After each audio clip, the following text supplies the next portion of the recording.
Bonjour et bienvenue sur Design et Collectivité, c'est le média et la plateforme d'accompagnement qui t'aide à développer une carrière créative qui a du sens.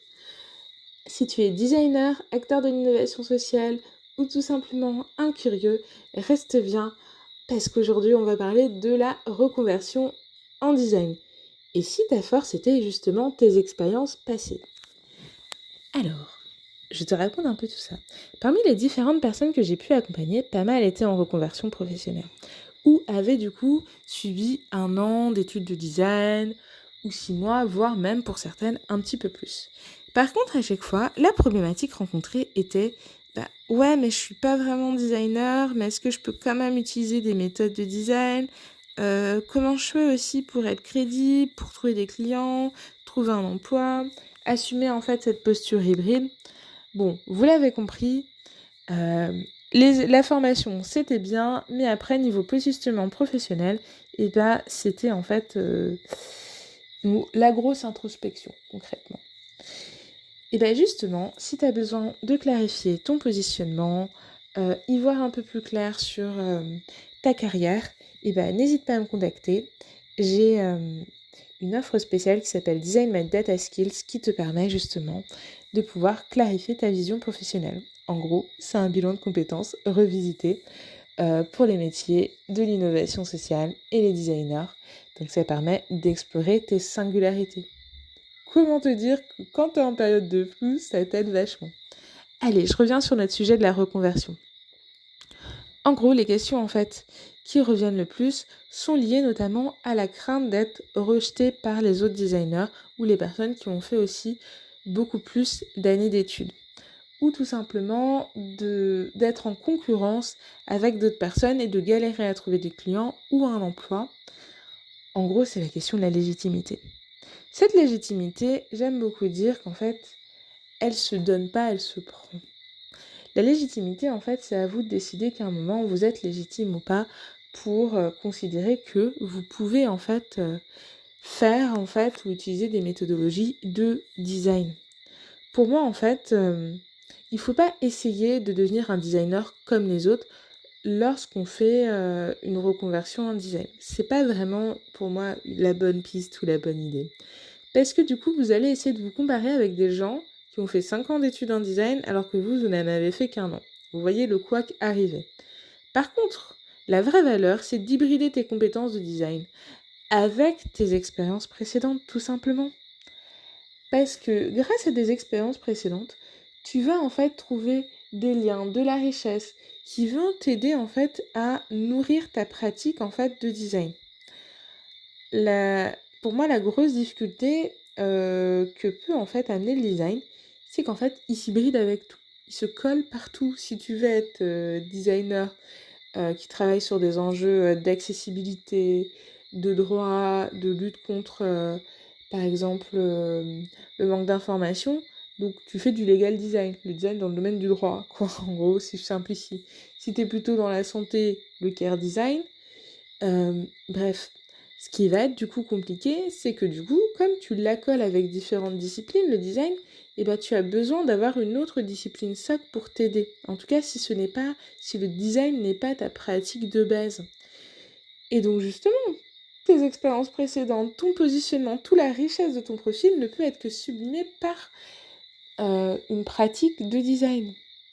C'est pour ça qu'en fait, il faut repartir en fait de tes expériences précédentes pour pouvoir te dire que oui, je capitalise dessus et je les valorise. Et pas se dire que c'est bon, je fais table rase du passé et hop, je recommence une nouvelle vie. Et désolé pour toi, mais le design, c'est pas la bonne reconversion pour ça.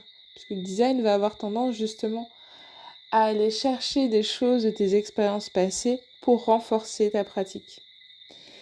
Si je te donne du coup un exemple. Par exemple, imaginons que tu fais 1 an de formation et que tu développes déjà des postures et des méthodologies, par exemple en intelligence collective, co-création. Tu vas les ajouter à ton parcours précédent par exemple, en communication. Ça va donner, par exemple, le fait que tu as un profil de communicant avec des pratiques de design. Donc en fait, tu vas faire de la communication avec des pratiques plutôt même de co-design.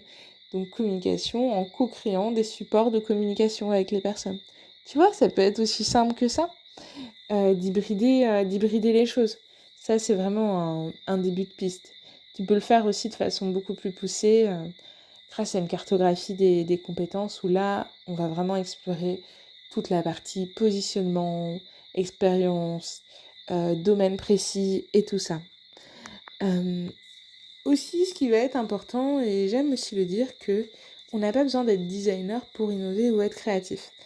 J'adore mon métier, je trouve que c'est magnifique, mais tout le monde est créatif.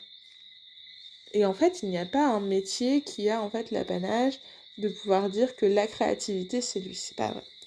Donc en fait, le design vient plutôt renforcer et utiliser la créativité d'une certaine façon, avec une certaine valeur et certains impacts aussi à la clé. Par exemple, le design va transformer les pratiques, permettre de gagner en pertinence et de mieux comprendre les besoins d'un écosystème. Du coup, la force de ton profil, c'est justement d'être qui tu es dans toutes ces dimensions, à titre personnel et à titre professionnel, et d'y ajouter aussi le design. Pour cela, tu peux te poser 3 questions qui vont t'aider. Comment utiliser le design dans mon quotidien ? Ça peut être ton quotidien personnel ou ton quotidien professionnel. Par exemple, dans ton quotidien personnel, tu peux te servir du design pour résoudre des problèmes. Par exemple, j'ai, je sais pas, une difficulté avec le voisin, quelles sont les pistes de solutions qu'on pourrait envisager. Donc, bim, un petit temps d'idéation pour pouvoir résoudre tout ça. Ou un petit atelier de co-création pour faire un peu de médiation. Dans ta pratique professionnelle, ça j'adore justement, là ça va être une pépite. Parce que du coup, tu vas pouvoir l'ajouter partout. Que ça soit en fait de se dire, ah, dans les comptes rendus de réunion, comment je travaille la lisibilité de l'information. Que ça soit dans l'animation justement des réunions, comment je vais d'abord sur des réunions participatives, où chacun peut par exemple prendre la parole et tout ça, à vraiment des ateliers de co-création. Donc ça, ce qui est cool, c'est que tu as vraiment un terrain de jeu immense à titre perso et à titre professionnel. Je t'invite vraiment à l'explorer et à kiffer à fond. Tu m'en diras des nouvelles, j'espère, en tout cas. Le deuxième type de question que tu peux te poser, c'est comment transformer ton métier grâce au design. Donc là, dans le premier niveau, on était OK, on est dans une pratique en douceur. Là, on veut de la transformation. C'est par exemple, j'échange beaucoup en ce moment avec des designers qui sont RH ou RH designers. Et ce qui est très intéressant, c'est que ce sont vraiment des personnes qui font de la ressource humaine au départ, qui ont été vers aussi les métiers du design pour amener davantage de créativité et ces méthodologies pour mieux accompagner en fait les ressources humaines et le recrutement. Donc je trouve ça excellent parce que du coup, tu vois là, il y a vraiment une transformation dans le rapport et la façon d'exercer ton métier. Pareil avec des profils par exemple qui vont faire de l'ingénierie ou du numérique, tu peux hybrider du coup le design avec et chercher vraiment à repenser ton métier et ta posture professionnelle. C'est génial aussi si tu cherches en fait à trouver des clients ou à développer une offre. Et ben en faisant ça, tu as vraiment un avantage concurrentiel de dingue parce que tu hybrides plusieurs disciplines. La troisième question à te poser, c'est quelle est ta vision professionnelle ? Donc ça correspond à ton métier actuel ou désiré plus le design. Et quel est l'impact que tu veux créer ? En gros, pour moi, cette question, elle est hyper importante parce que déjà en design, c'est difficile de se demander quelle est sa vision professionnelle, mais lorsque du coup tu fais une reconversion professionnelle, ça sous-entend qu'au départ, tu cherchais à apporter quelque chose de nouveau, quelque chose de différent, soit dans ton métier actuel, soit dans ton nouveau métier. Et c'est ça qu'il faut mettre sur le papier pour savoir pourquoi tu fais du design, pourquoi le design t'intéresse, pourquoi tu veux l'intégrer dans ton ancien métier ou pourquoi en fait tu aimerais développer cette pratique. Et en fait, une fois que tu as ces informations-là, ça va pouvoir te permettre de répondre à la deuxième question sur l'impact et de te demander qui est-ce que j'aimerais aider du coup grâce à ces nouvelles compétences que je viens d'acquérir. Donc voilà, une fois que tu as répondu à ces questions, ça va vraiment te donner une première base pour pouvoir te dire, ok, je vais faire vraiment du design un atout pour ma carrière en valorisant mes anciennes expertises.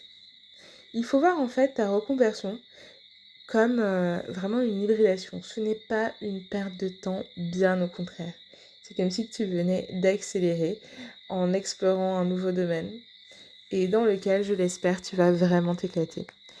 Alors, est-ce que tu es prêt ou prête à réinventer ton métier grâce au design ? Si besoin, on en discute ensemble. Tu peux également me solliciter pour un rendez-vous, pour discuter de tout ça.